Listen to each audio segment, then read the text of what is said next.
Good morning, everyone. Let us start our today's session of this Bhagavad Gita. So we finished 5 chapters of Bhagavad Gita. So the first 5 chapters we finished, and today our goal is to finish the 6th chapter. So that is Dhyana Yoga. So let me go through this Bhagavad Gita as it is. That is the book what we are referring. So this is our standard textbook, like any subject when you study in the college. So they have standard textbooks.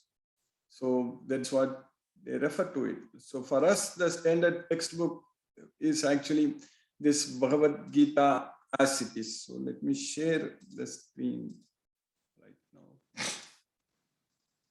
Okay. So this Dhyana Yoga is a very important chapter in Bhagavad Gita. All the slokas in every chapter, what Krishna says is very important only. But I say this is important like that. So everything is important, of course. But in this Dhyana Yoga, what we are going to focus, understand is about controlling the mind. Because mind control is a very, very interesting topic. Because whenever I give the lecture on our very first lecture also was how to control the restless mind. Whenever like the discussion is about the mind, it's very, very interesting because we all have mind and we all know that it is not under our control and we want to control. But we need to really know, understand how to control it. That is the main thing. These things we cannot figure it out ourselves. Certain things, there is no way we can do some experiments, some research and find it out like the modern science, how we are progressing. Like all these, so many centuries, they didn't know anything about the atoms, but atomic science basically. Only in the last century, that understanding made a big revolution in our scientific knowledge. And our life itself, our life itself is different now compared to a century ago. What to talk about a century ago, even just 2 decades ago, and even 1 decade ago. Like this smartphones is just, I remember it's only in the last 10 years. Maybe in the very first time the smartphone was released, it was not that effective, not that useful. But now these days, without smartphone, the all other technology is gone, like the other phones, flip phones, so many other phones.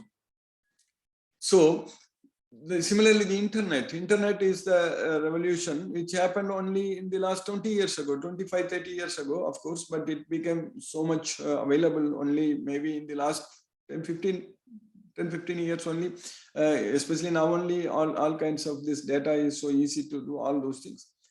So, but all this technology is changing. And in this Bhagavad Gita, actually, the control of mind is given. This kind of knowledge, we cannot find it out someday, maybe with our research. Oh, this is a way to control our mind. And just we need to follow this and then we can control our mind like that. Nobody is going to find out, invent, and is going to come and tell us that do this, then your mind will be controlled, or tell us that you just take this medicine, then your mind will be under control, something like that. It is not going to happen. Medicine also cannot control our mind. Even this so-called tranquilizers or anxiety, depression medication or whatever we do, that is not going to permanently help us to control our mind. That's not going to happen. That's only the way your brain works. You are trying to intervene by suppressing the effect of what is happening inside the brain, like the neurotransmitters and everything. You are trying to do something. But the real mind control means not. We already studied about yoga. Yoga means it is being equal in both success and failure. That status of equanimity is called yoga. That we already understood very well. What is yoga means? Being equal in success and failure. That is not going to happen by any kind of medication or any kind of other methods. And what we are going to study in this chapter today in the Dhyana Yoga, Krishna is actually explaining, Krishna is teaching us a scientific process, a scientific exercise basically. Like we do exercise for our body to maintain a healthy body, we do exercise so that we are able to have a fit body. So like that, if we want to have a fit mind, very healthy mind, we need to do this exercise for the mind. So that exercise is taught very clearly in this chapter, in this that procedure. That procedure is very clearly Krishna is explaining. So what we need to understand is that the difference between sannyasa and yoga, that's what we started in the 5th chapter. In the very first sloka, Arjuna in the 5th chapter, he asked Krishna that what is the difference between sannyasa and yoga. So we understood that very clearly. So sannyasam karmanam Krishna punar yogam cha samsasi yachreya etayorekam tanme bruhi sunishchit. So this sannyasa and yoga. So sannyasa means, sannyasam karmana means giving up the activities, not doing the activities. So that's what is sannyasam karmana.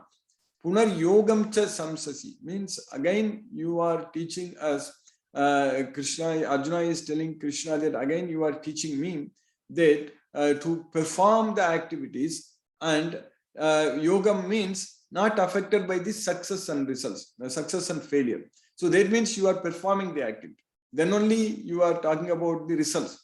If you are not performing the activity at all, then you are not talking about the results. Then there is nothing like yoga there.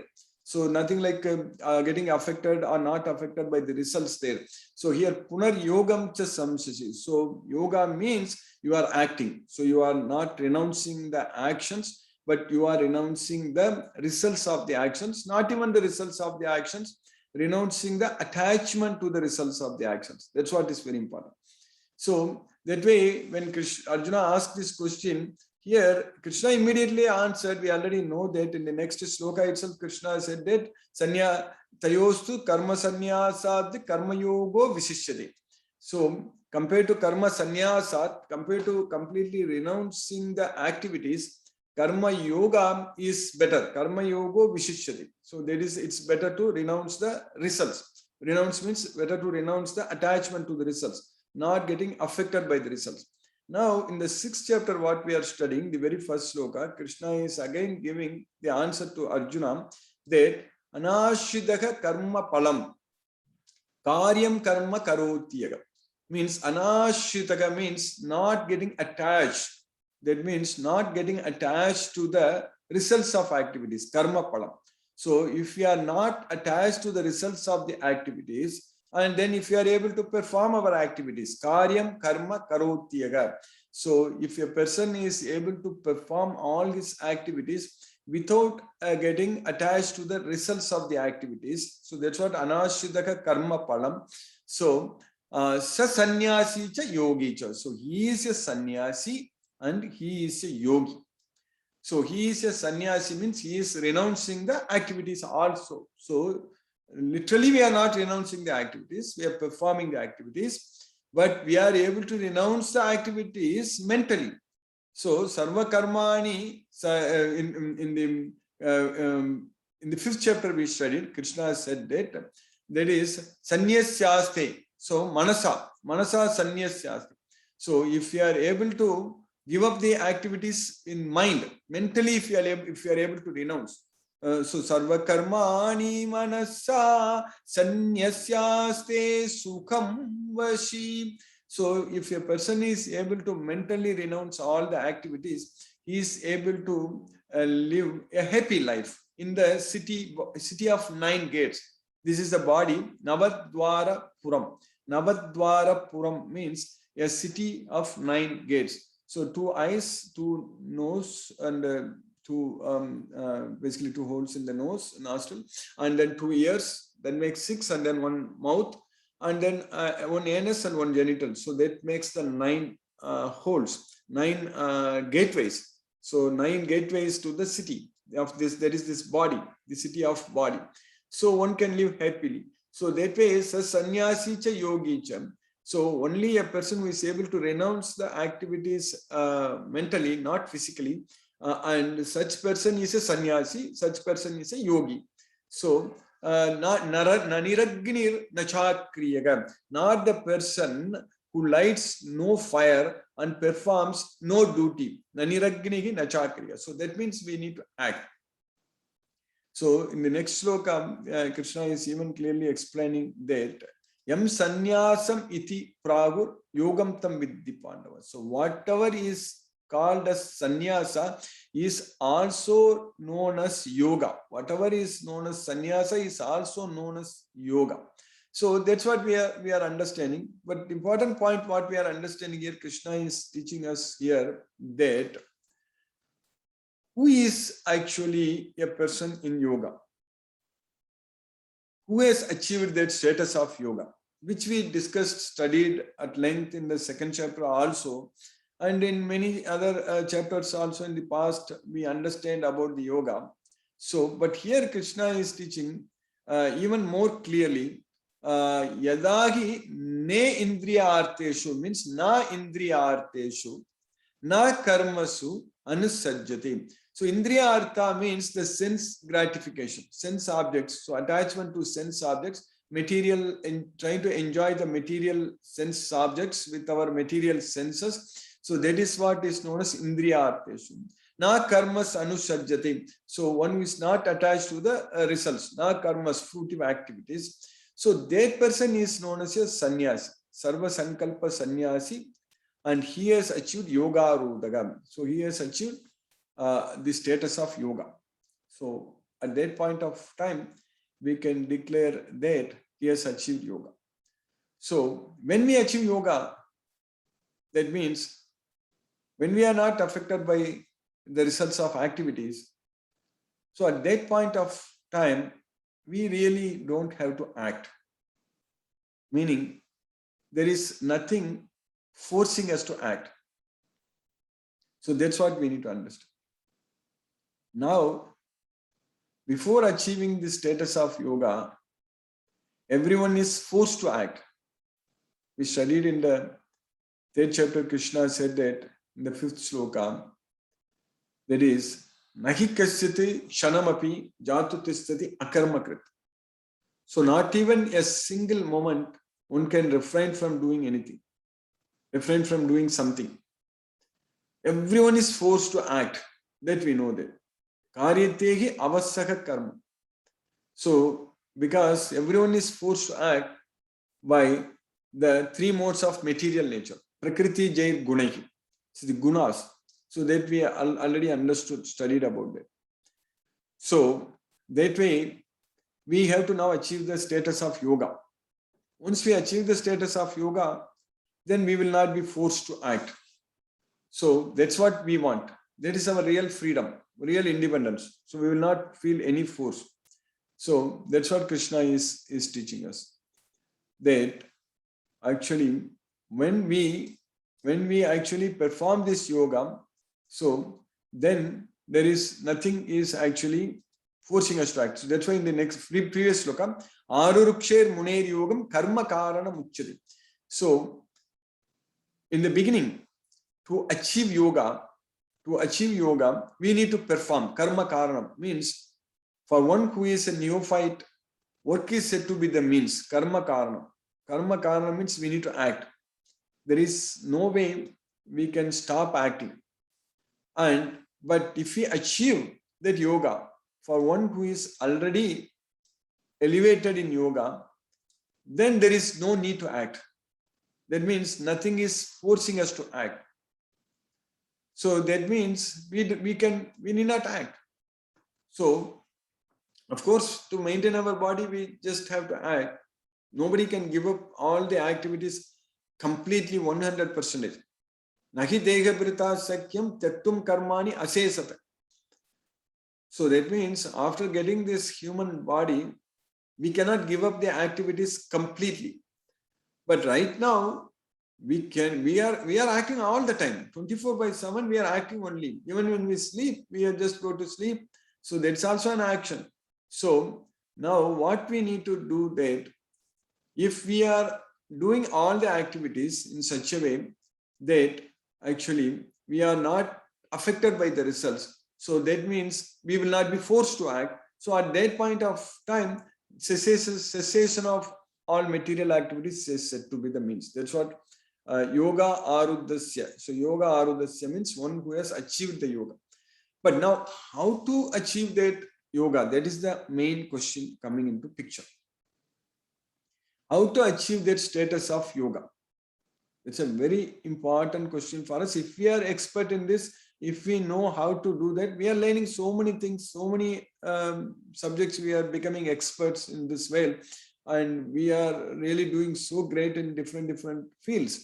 But if we are also, if we also become experts in controlling our mind with this knowledge of Bhagavad Gita, if we become experts in that, then that's it. Then our mind is going to be our best friend. We don't have to struggle for anything. We don't have to suffer for anything. So that's what Krishna is teaching us there. One must deliver himself with the help of his mind, not degrade himself. Because it is possible both ways. The mind is friend as well as enemy. Uddaret atman atmanam, natmanam avasadiyat. Uddaret means one should elevate. Uddaret atman atmanam. One should elevate with the help of mind, not degrade himself. Uddaret atman atmanam, natmanam avasadi. Atmaivahi atmano bandhur atmaiva ripur atmanaga. So here again today we are reading, we are understanding two words, vocabulary words. One is bandhu, another is satru. Bandhu means friend, satru means enemy. So for one who has conquered the mind is the best friend. So bandhu atma atmanastasya. So for one who has conquered his mind, the mind is the best friend. But for one who has failed to do so, that means who has not conquered his mind, the mind is the worst enemy, shatru. So it is either bandhu, friend, or shatru, enemy. So that depends whether we control our mind or our mind controls us. If we are able to control our mind, then it is our friend. If our mind controls us, then it is our enemy. So that's what we need to do. This is a science, and this is applicable to each and every individual, irrespective of what religion or what nationality, whatever it is. This is applicable to each and every individual soul, whether we believe in or not. Science is science. That's it. So whether we believe in the Newton's law of gravitation or not, it is like that. It is, if we jump, we are going to fall only. So if we jump from the 10th floor, we are going to fall and die. So that way, we understand that we need to control our mind, then it will be our best friend. But if we don't control our mind, it will be our worst. If we control our mind, then we will be able to achieve Paramatma. So in the last lecture, I explained about what is Paramatma. So we are Jivatma. In the Atma means the soul. In the soul itself, we are Jivatma, means in this material world, we are here. And this is known as a Jiva Bhuta platform, this material world, when we are inside this material body. And Paramatma is the super soul. Parama means it's super. So Paramatma means super soul. So superior, Parama. So Para means it's superior. So Paramatma means super soul. So this Jivatma, so we should be able to connect ourselves with Paramatma. Then only we can conquer our mind. So there is a scientific procedure which I explained. That's what Krishna is going to teach us in the coming verses, how to achieve that status, that is make our mind as our best friend.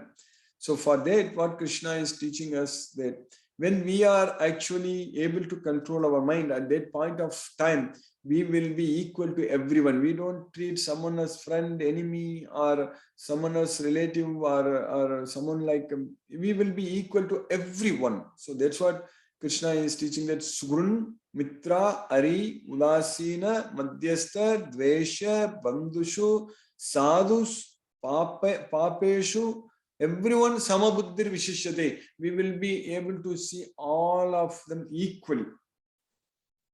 Then only we can say that we have conquered our mind.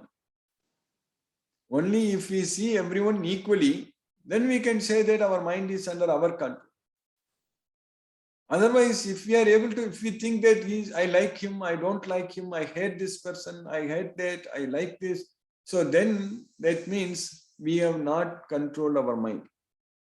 So that's why Krishna is teaching here that a person is considered still further advanced when he regards honest well-wishers, affectionate benefactors, the neutral mediators, the envious friends and enemies, the pious and the sinners, all with an equal mind.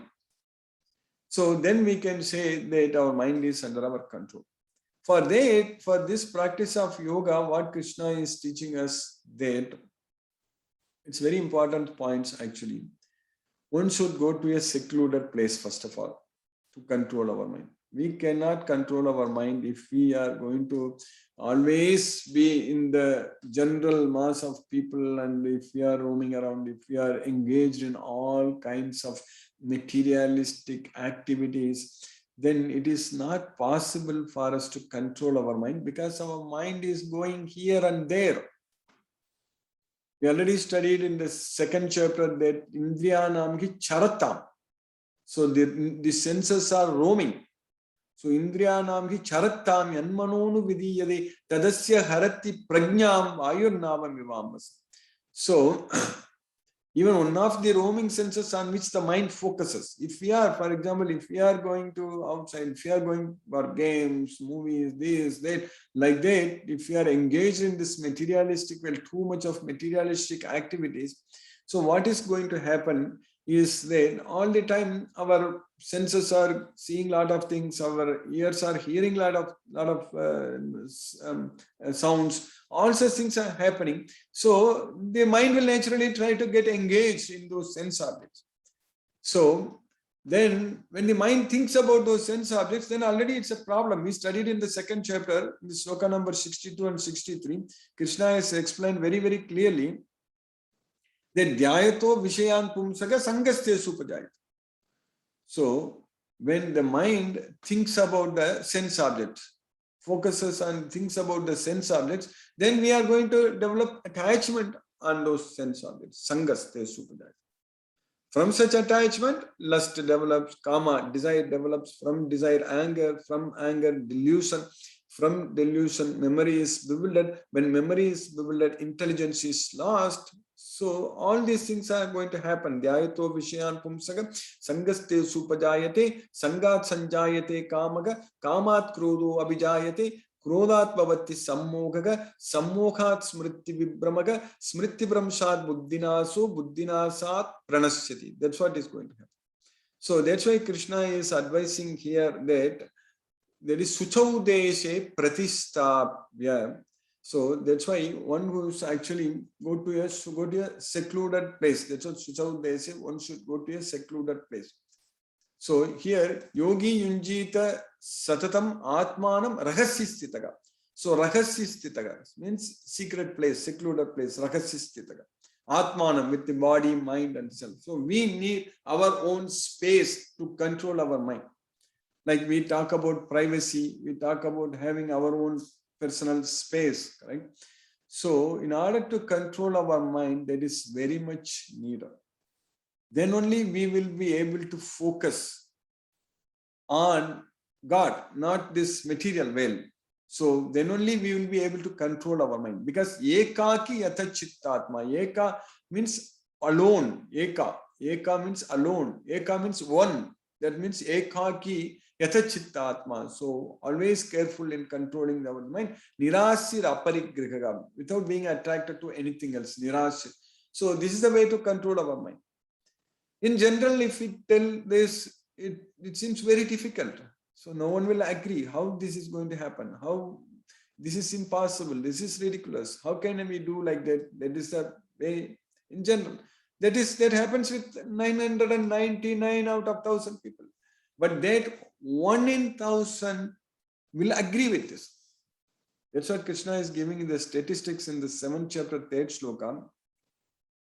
Manushyanam sahasresu kaschityatati siddhi. So, out of thousands of persons, one will endeavor for perfection. So, that's what is the statistics. So, if we are understanding this knowledge, or if we are following this knowledge, that means somehow we are that 1 in 1,000. So, we are very, very fortunate to know about how to control our mind. So that way, Krishna is teaching that one should actually, but here these things was applicable at that time when he spoke this knowledge to Arjuna, but today as well, we don't have to think about should lay kusha grass on the ground and then cover it with the deer skin and a soft cloth. Then the seed should be neither too high, not too low, and should be situated in a sacred place. So what does this mean is that in order to control our mind, so this is an exercise what we are trying to do, what we should do. Like for the body, we have to do exercise means if you want to run, we need to go to the running playground to run. We cannot run inside our other places. So, or if you want to do, we need to go to gym, we need to go to the fitness center and to do all the exercises. So like that, here to do this exercise for the mind, we need to select a place. We need to make that place as very, very clean place. So, and then we need to set our seat in such a way, it's neither too high nor too low. But at that time when Krishna told Arjuna, this was in a place in the forest, because you go and for area like which is not at home. So that's why he is teaching that kusa grass and the deer skin, all those things to avoid insects coming in there, all such things. But for us sitting in our home, finding a very nice secluded place, so that's what is needed for controlling our mind. So to do this exercise, we need in order to control our mind. Then the next two slokas are very important. So here, this is if we just have to literally follow what Krishna says here to control our mind. That's it. So, samam kaya shiro grivam dharayan achalam stiraga samprekshya nasikagram swam dishaschanavalokayan prashantatma vigatabhi brahmachari vrate sthitah Manasamyamya machito yukta asita matparaga. So sama means equal. Kaya, shiro, grivam. Kaya is body, shiro is head, grivam is neck. So body, head and neck all should be in the straight line. So samam in the straight line, dharayan. So holding. So straight line, achalam stiraga means one should not move. So one should not be, that means we don't have to make it like very stiff like that sitting, but in general our posture should be like that. So it should not be, we should not be like this or like this. Then it is not possible to control our mind. So we should just sit straight. That is the main thing. Samam kaya shiro grivam dharayan achalam stiraga. Stiraga means steady. Sampreksha nasikagram swam. So that means looking towards the tip of the nose. It should not be, we should not try to look at the tip of the nose. This is very many times devotees who have attended my lectures when I went through this, afterwards they complained that oh, my eyes are hurting if I do that. If we try to stare at or look at the tip of the nose, it's going to hurt our eyes. That means we are trying to focus our eyes to an object which is very close to it. So that means our eyes are going to hurt. So that means in general, eyes should be downward looking. That's it. So that means here our goal is to control our mind. in order to control our mind, our senses should not be roaming. That is the main thing. If our senses are roaming, then we cannot control our mind. So if we sit straight and look at this way, that way, and all such things, then our eyes are seeing different things. So that way, in order to control the sense of seeing, we just have to look down. That's it. Sit and look down. Disascha anavalokayan means don't look at any other directions. That's what disascha anavalokayan means. Don't look at any other directions. Then prashantatma vigattavir, free from fear, vigattavir, devoid of fear, and with unagitated mind. That's what our goal. Our goal is to control our mind. So with a peaceful mind, prashantatma vigattavir, brahmachari vrate sthitaga. So practicing celibacy. So manasamyamya machitho yukta asita matparagam. So this particular line, manasamyamya machitho, in my past lectures, which I'm giving every day, daily I'm doing this lecture. So I at least quote once a day. So because the way to control our mind is actually by doing all those things, by sitting straight, by not looking at any other directions, by shutting down all other senses. So the sense of smelling, sense of tasting, sense of seeing, all such things. So now the only one important sense what we are going to use is the sense of hearing to control our mind. So because Krishna is teaching here that manasamyamya machitto means by thinking about me, means by remembering me, by focusing on me, machitta. So machitta means by thinking about me. So it's very important. We already discussed that without ourselves connecting with God, it is very difficult for us to control our mind. So that's why here Krishna is teaching us that by remembering me and by keeping me as your destination, ultimate goal, yukta asita mat paragam, you can manas samyamya. Manas samyamya means you can control your mind. So for this, there is a chanting process is there. So that is coming through the disciplic succession.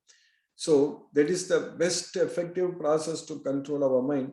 So there is a 14 syllable mantra. So Hare Krishna Maha Mantra. So if we do that, then focus our mind on the sound vibration, those 16 words. So there is Hare Krishna, Krishna Krishna, Hare Hare, Hare Rama, Rama Rama, Hare Hare. So that's what if we do it. So that means our mind should be at that time focusing on that sound vibration. For example, sit straight and doing all those things. Hare Krishna, Krishna Krishna, Hare Hare, Hare Rama, Rama Rama, Hare Hare, Hare Krishna, Krishna Krishna, Hare Hare, Hare Rama, Rama Rama, Hare Hare, Hare Krishna, Krishna Krishna, Hare Hare, Hare Rama, Rama Rama, Hare Hare. So by repeatedly telling this mantra, so mantra means releasing our mind. So what we are supposed to do is that focus on that sound vibration. So that means our mind is going to go to different places. That's what in the next coming slokas we are going to study. It is going to wander here and there. So wherever it goes, we need to bring it back and focus on that sound vibration. So that is the practice. So if we do that practice, then we will be able to control our mind. So this is a very, very effective scientific process, and this is the only way to control our mind. Otherwise, we need to, this is a practice. Practice is given to our mind. Our mind is actually practiced to roam around. So we are going to, by doing this practice, we are asking our mind, we are making our mind not to roam around. So sit in one place. So that is the way to control our mind. So that's what he says. If we do that, so thus practicing constant control of the body, mind and activities. So yunjan evam sadatmanam yogi niyatta manasaga. So that yogi means the mystic transcendentalist. Shantim nirvana paramam matsamstam adhigacchati. Shanti means the peace of mind. So his mind is regulated and he achieves the peace of mind. So that's what his mind regulated attains to the kingdom of God by cessation of material existence. Mat samstam adhigacchati. So we will attain, because we already understood that this is a material world here everything is made up of matter, but there is also a spiritual veil where the life is permanent.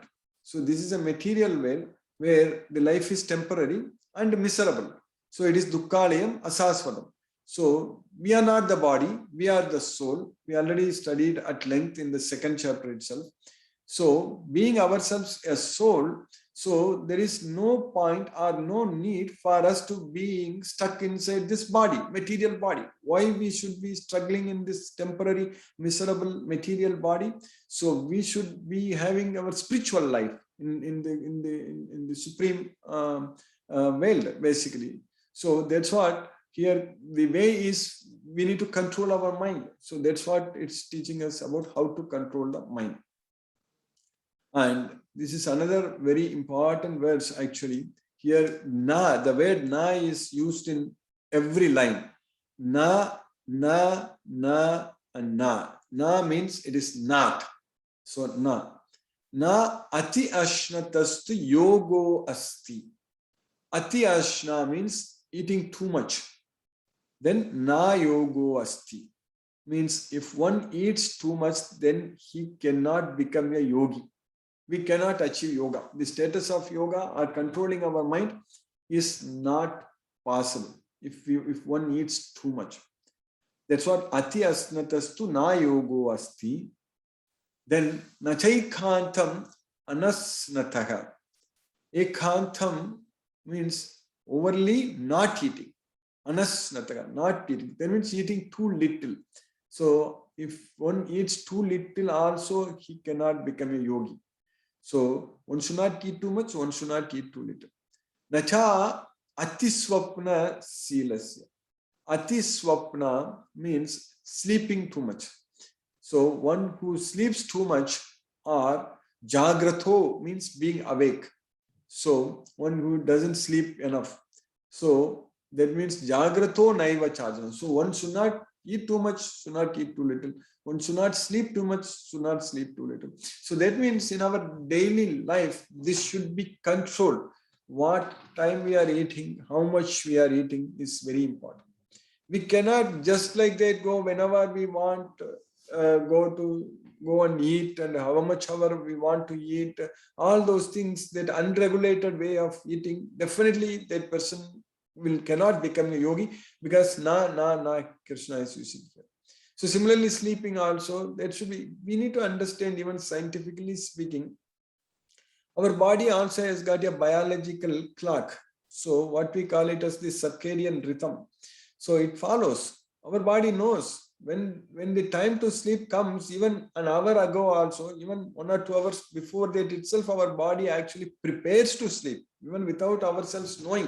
That's why at that time, when the sleeping time comes, we feel sleepy. We feel sleepy because it is our body knows about it, our brain knows about it. It is preparing us for to sleep.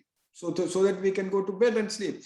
But if we don't follow the instructions given by our body at that point of time, so then we cannot become, not only we cannot become a yogi, but also we cannot lead a very healthy lifestyle. Sleeping is very, very important, even for our body, even for immunity, for our health. Everything is sleeping. Proper sleep is very important. And similarly, diet also is very, very important, which we will study in the 17th chapter also. The food in the mode of goodness increases the duration of life, purifies one's existence, and gives strength, health, happiness, and satisfaction. Such foods are juicy, fatty, wholesome, and pleasing to the heart. Whereas foods that are bitter, sour, salty, dry, hard, burning, all such foods, they cause distress, misery, and disease. All such things we are going to study in the 17th chapter. So that way, this eating and sleeping is very, very important activity one should control. So that way, now the one shloka which we already studied about the yukta. So yukta is the one what we studied earlier. So that is called yukta. So that means controlling our activities. So controlling our activities. So that is what is called yukta. So Yukta ityuchyate. So yuktahara viharasya yukta chestasya karmasu yukta swapnavabodhasya yogo bhavati dukkha. So if we are able to regulate our activities, regulate our eating, regulate our sleep, all such things, so that means he who is regulated in his habits of eating, sleeping, recreation and work can mitigate all material pains by practicing the yoga system. That way this Bhagavad Gita is a practical knowledge.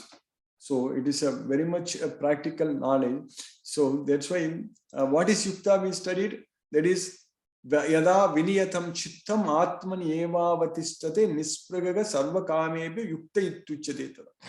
So when a person is able to control or regulate all his activities, so that means disciplining mental activities and become situated in transcendence. So he is said to be yukta. So that means very nice analogy Krishna is giving here, that as a lamp in a windless place does not waver. So the transcendentalist whose mind is controlled remains always steady in his meditation on the transcendent. So it's a nice analogy, like a lamp in a windless place does not waver. Like that, our mind should not waver. Next, actually, in the 4 slokas, very, very nicely, Krishna is explaining what will be our situation when we achieve that kind of yoga. So by controlling our mind, by following this process every day. So for that, the scientific process actually 16 rounds. That's what Srila Prabhupada has recommended. So 1 round of chanting is equivalent to 108 times chanting Hare Krishna Mahamantra. So Hare Krishna, Krishna Krishna, Hare Hare, Hare Rama, Rama Rama, Hare Hare. So that is 1 time. So like that 108 times, if we say, that is known as 1 round. So then 16 rounds is actually 16 times that 16 times 108. So for that, the special beads are there. One will use this chanting bead actually. So here this has got 108 beads are there. So for each bead, one mantra, 1 time we need to say Hare Krishna, Krishna Krishna, Hare Hare, Hare Rama, Rama Rama, Hare Hare. Then go to the next bead, then Hare Krishna, Krishna Krishna, Hare Hare, Hare Rama, Rama Rama, Hare Hare. So we should not say this too fast and too slow also. Normally it should roughly take about 7 to 8 minutes for 1 round. So then we are doing it at the optimal speed. If it takes longer, then it is very difficult to do 16 rounds in a day. And if it takes very fast also, then we cannot focus on the sound vibration. So it roughly takes about an hour, 45 minutes to 2 hours. So that's what per day. So that way 108 times. So if we are able to do this practice every day, then this is how our mind will become, that it will not waver anywhere. Once this practice is happened, so here these 4 slokas are very nicely, Krishna is teaching us that in the stage of perfection called trance or samadhi. So that's what is the perfection, trance or samadhi. So one's mind is completely restrained from material activities by practice of yoga. So yatro paramate chittam niruddham yoga sevaya. Then this perfection is characterized by one's ability to see the self by the pure mind and to release and rejoice in the self. So the real happiness, what we are getting is within ourselves, not from the sense objects externally. So that's why yatro paramate chittam niruddham yoga sevaya, yatra chaivatman atmanam pasyan atmani tusyati. Then sukham atyantikam yattad buddhigrahyam. So in that joyous state, one is situated in boundless transcendental happiness realized through transcendental senses. That means it is not material, it's transcendental. So yam labdva cha param labam manyate na adigam tata. Established thus, one never departs from the truth. And upon gaining this, he thinks there is no greater gain. So being situated in such a position, one is never shaken, even in the midst of greatest difficulty. This indeed is actual freedom from all miseries arising from material contact. So this can happen only if we are able to sit straight and do follow all these things, practical process, procedure, everything. Like in a lab, if we go to college, if we do in the physics or chemistry lab, for example, chemistry lab, we deal with all kinds of chemicals. So there will be procedure is given, experimental procedure is given. You need to follow each and everything very, very carefully to perform the experiments. So like that, here procedure is given for us to perform the experiments, every day. When we are able to follow this procedure, then we can actually control our mind. So that's why this is the way to control our mind.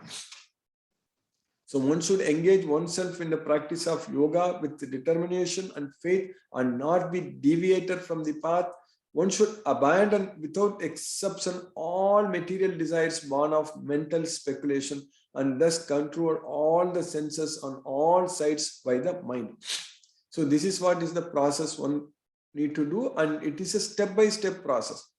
There is kshanaihi uparami buddhya dhriti grihitaya, means one should get the intelligence. So by means of intelligence, one should actually get the dhriti, determination. So if we have intelligence, then we get the determination.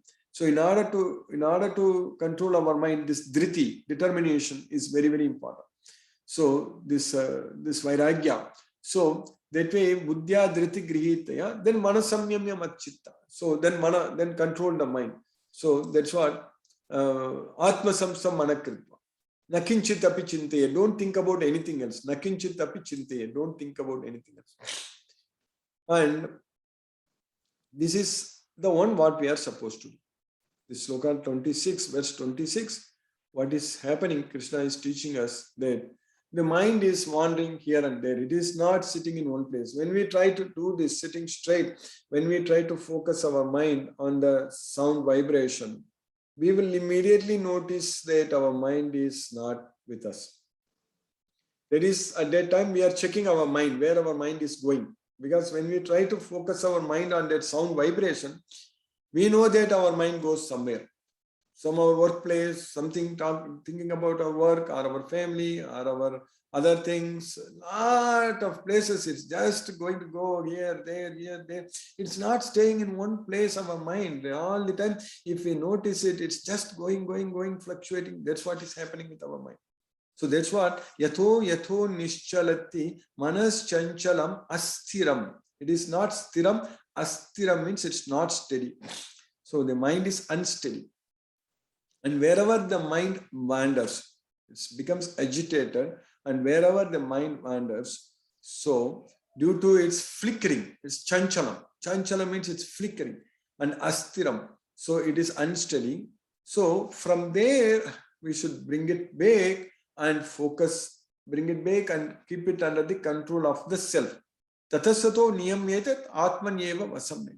For that, we are going to use the sense of hearing to do that. So the sense of hearing, so that is the sabda, so sound.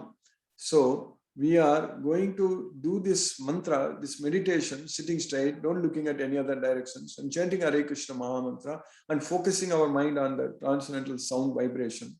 At that point of time, wherever the mind goes, bring it, focus on it. Again, it goes somewhere, bring it, focus on that sound. And go somewhere, bring it, focus on that sound. Go somewhere, bring it, focus on. So this is the process. If we are able to follow very nicely every day, scientific process, then slowly, when we become experts in this process, when we start doing this, our mind will not go anywhere. If we want our mind to go anywhere, then we need to again practice, then only it will go. Practice to wander it here and there, then only it can go, because our mind is doing exactly how it has been trained. That is the main thing. So this is the way of training our mind. This is the scientific way to control our mind. So that's what Krishna is teaching. So now, that's what, so the yogi whose mind is fixed on me verily attains the highest perfection. So he is beyond the mode of passion. He realizes his qualitative identity with the Supreme, and thus he is free from all reactions to past deeds. So that way, the self-controlled yogi, constantly engaged in yoga practice, becomes free from all material contamination and achieves the highest stage of perfect happiness in transcendental loving service to the Lord. So that's what is very important for us. So, Yunjanyevam Sadatmanam, this word already Krishna used in the previous verse we studied today. So, Yunjanyevam Sadatmanam, Yogi Niyattamanasaga, that's what we studied. Shantim Nirvana Parama Matsamsa Madigachadi. So here, yogi vigatta kalmasaga, that yogi free from all sins. So he will achieve the Sukhena Brahma Samsparsam. He will enjoy the transcendental happiness and he will be able to achieve unlimited happiness. Sukham Atyantam, the highest happiness. Sukham Atyantam Ashnude. So this is the real happiness. And this happiness is going to stay forever. We are not going to lose it. But whereas the material happiness, with the material sense objects, there is flickering. It just comes at that point of time, you enjoy, then afterwards you are going to not have that happiness. You are going to suffer and struggle. Whereas this happiness, what we get, because our mind is at rest, our mind is not disturbed, our mind is peaceful. So this happiness is going to stay forever. So that's why Krishna is teaching all those things. So now, another important 2-3 points Krishna is making here is that this sloka number 30, 31 and 32, what Krishna is teaching us here, that once we are able to achieve that kind of status of not getting affected by anything, able to control our mind and being able to treat everyone equally, at that point of time, we will become equal to all living entities, all living beings. Because we can see everyone as the soul, and they are struggling and suffering in this material world. Everyone is the soul. So that way, for ourselves, we don't have to really compete with anyone. We don't have to consider anyone as our enemy, nothing. So that's what Krishna is teaching us, that yogi, such a yogi, what he is doing is that yomam pasyati sarvatra sarvam cha mai pasyati tasyagam na pranashyami sachame na pranashyati. One who sees me in everything and one who sees everything in me. That's what yo mam pashyati sarvatra sarvam cha mai pashyati. That means one who understands that there is God in control. Tasya akam na pranashyami, for him I am not lost. Sachame na pranasyati, for me he is not lost. So for one who sees me everywhere and sees everything in me, I am never lost and nor is he ever lost to me. That's what Krishna is doing. So that way we should consider each and every living one as our own friends. In fact, one should take participation equally in both their happiness and distress. That's what Krishna is teaching us. So, Atmaupamyena sarvatra. One should consider everyone as their own self. Samam pashyati. So equal. Samam pasyati yo Arjuna. Sukham va yadiva dukkam. In both happiness and distress. Sukham and dukkam. So such a yogi is superior yogi. Sayogi paramo mataya. Such yogi is superior. So he is a perfect yogi. Such a yogi is perfect. By comparison to his own self, sees the true equality of all beings in both their happiness and their distress, O Arjuna. So that's what we are supposed to. So if we are able to see everyone equally, so then he is the true yogi. So he is the perfect yogi. And that kind of mindset comes only when we get this knowledge and follow this knowledge and able to control our mind. So then at that point of time, we will lose all kinds of bodily identification.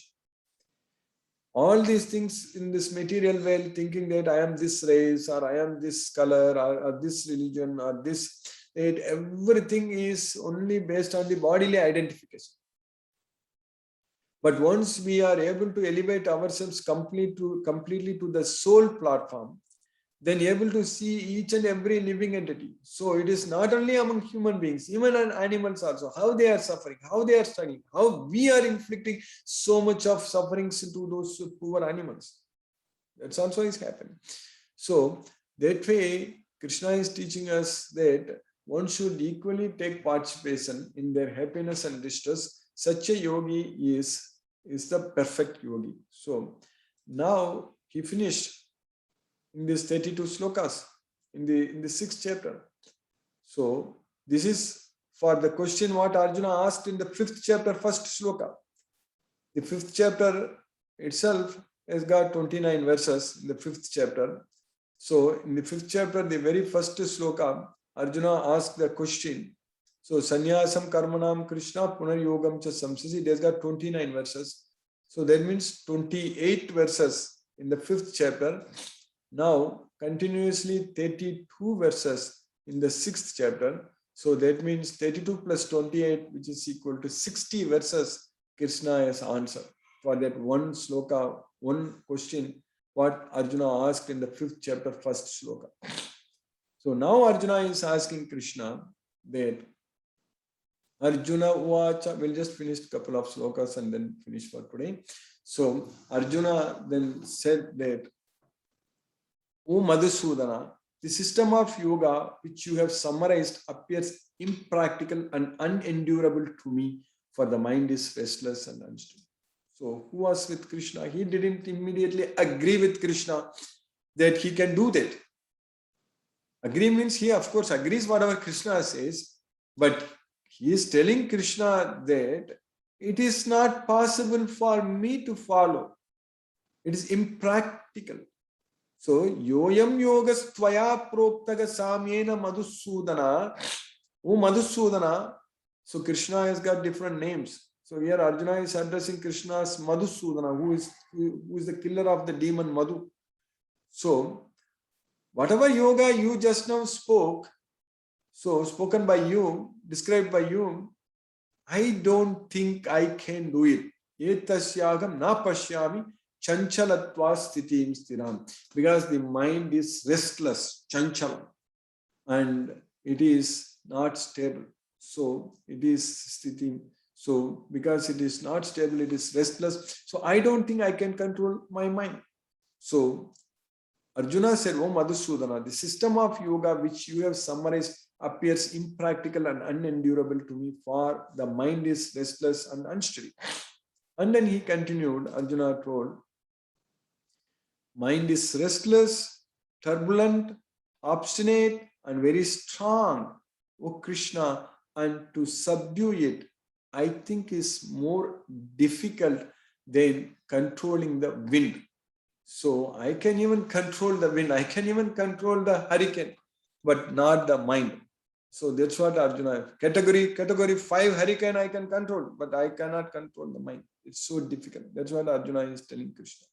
Because chanchalam ki mana Krishna pramadi balavadridam tasyagam nigraham manye vayurivas duskram. So for all of us, it's the same thing true. When Arjuna himself, Krishna, the Supreme Lord Shri Krishna, was staying in front of him, and he is directly giving this knowledge to him. And Arjuna is telling Krishna that I don't think it is possible for me to control the mind. Then what to speak about us? That is the fact. So it's a very important thing here. So what Krishna is teaching, so we'll just finish with that shloka for today. So Krishna is saying immediately, or the next shloka basically, Krishna is telling immediately that Shri Bhagavan Vacha Asamshayam Mahabaho Mano Durnigraham Chalam Abhyasena tu Kaunteya Vairagyena Chagrihyate. Asamshaya means there is no doubt, undoubtedly. Undoubtedly, O mighty armed Mahabaho, O mighty armed Arjuna, it is undoubtedly difficult to control the restless mind. So chalam means it's restless. So flickering. So it is undoubtedly difficult to control the flickering mind, restless mind. But what Krishna is teaching? Abhyasena means practice. Abhyasena to Kaunteya, O son of Kunti. So Arjuna's mother's name is Kunti. So son of Kunti, O son of Kunti. Abhyasena, by practice with detachment, vairagya. Vairagyena cha krihyate. It is possible by suitable practice with detachment. Then that is possible.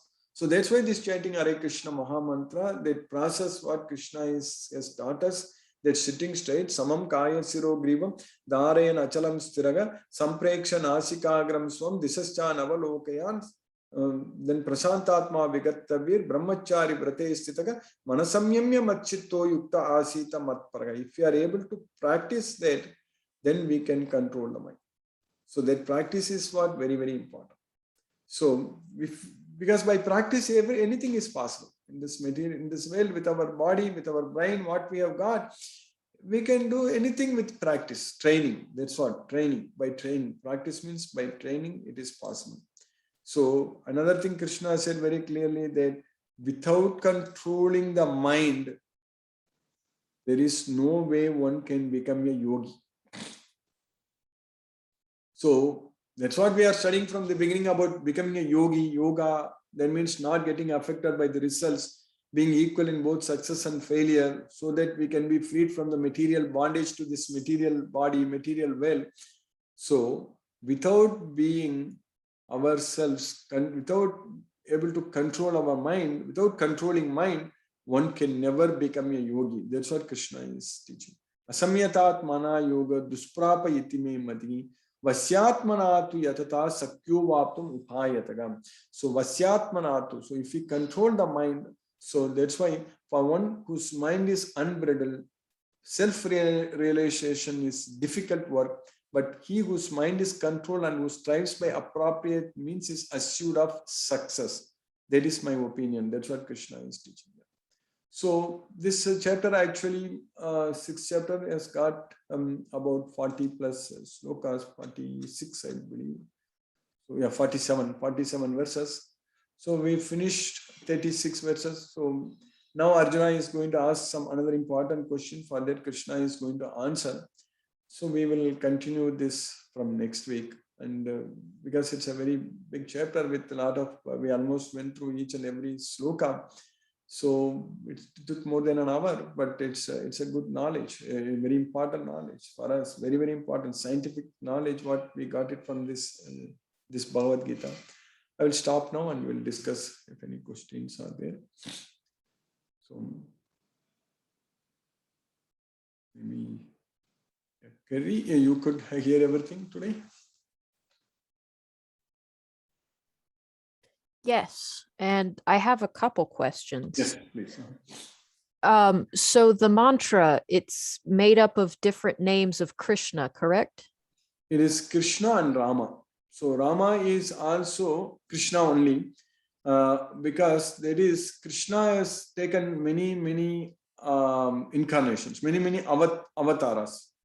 So he comes here. What in the 4th chapter we studied, Krishna told that Yada yada ki dharmasya glanir bhavati bharata abhyuttanam adharmasya tadatmanam sajamyam. So whenever there is a decline in righteousness and a predominant rise of religion, at that point of time I appear myself. So, and also to protect the pious and annihilate the miscreants, and to establish the principles of dharma, that is the principles of righteousness, I appear millennium after millennium. Paritranaya sadhunam vinasaya cha duskritam dharma samstapanartaya sambhavami yuge yuge. That's what Krishna is teaching. So that way, in the previous yuga, Krishna came as Rama. So last yuga, the previous yuga means previous yuga was Dwapara yuga. So in which Krishna came. And now what we are in is Kali Yuga. But before Dwapara Yuga, there was Treta Yuga in which Lord Rama came. So that's what is actually Krishna is teaching. Krishna is also Rama only. So that way, in that mantra, Krishna and Rama, that's what we are using.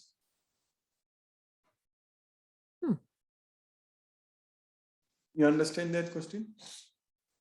Well, I was going to ask, why was it, since Krishna has so many names, why select those two? But you were talking about his avatars in the different yugas, so I suppose that's the answer. Different mantras are also there. Like Krishna's different names also are possible. Like Om Namo Bhagavate Vasudevaya is there. And Om Namo Narayanaya also is there. They use in different disciplic successions. So that's what it comes. So in the disciplic succession in which I am coming, studying this Bhagavad Gita. So 500 years ago, Lord Chaitanya, he appeared. So he is also an avatar of Krishna. So he actually gave this mantra. This is also there in the Upanishads, in the Vedic scriptures. And this Hare Krishna, Krishna Krishna, Hare Hare, Hare Rama, Rama Rama, Hare Hare. So that is the mantra we are following, but there are other mantras are also there. So the important point is that you need to follow this and focus on the sound vibration. That's what is very important. And this is known as a universal Maha Mantra. And we just have to, when we take follow, we just have to take everything. So we don't want to take something from here, something from other place. So that way we will miss a lot of things. So that way, this is coming through parampara. So this is a bona fide mantra. So that's why we just do that, follow that. Okay, thank you. You understand that, correct? Yeah. So thank you. So Karan Prabhu is Alak, you could hear everything today. Maybe I don't know if you can unmute Prabhu, Karan Prabhu.